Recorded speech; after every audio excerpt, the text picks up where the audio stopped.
Nag-iisa pa ring tagapagmana itong si Tanggol sa mga Montenegro, Guerrero, lalo na't wala na siyang kahati na itong si Inigo. Samantala, napasugod naman itong si Tinding sa hospital kung saan ginagamot itong si Tanggol sa pag-alala nito para sa apo.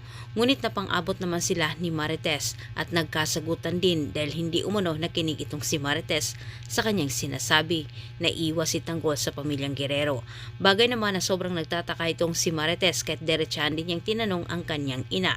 Hindi naman nagpatumpik-tumpik itong si Tinding na sabihin kay Tess ang totoo. Sinabi niya na isa din siyang Guerrero. Dahil sa ipinagtapat ni Tinding dito kay Marites, hindi alam ni Marites kung ano ang kanyang gagawin, tilang siya ang magiging hadlang, kalatanggol at rigor para singilin ang pamilyang Guerrero sa ginawa ng mga ito sa kanila. Bago umalis itong si Tinding, nakiusap naman siya kay Marites na hindi pa umano panahon para malaman ni Tanggol ang totoo kahit kailangan nilang ilihim ito. Samantala sa kabilang banda, nagliliyab sa galit itong si Olivia matapos na wala ang kanyang anak nang dahil kay Roberto. Gaganti umano siya, ito ang kanyang sinabi kay Pilar.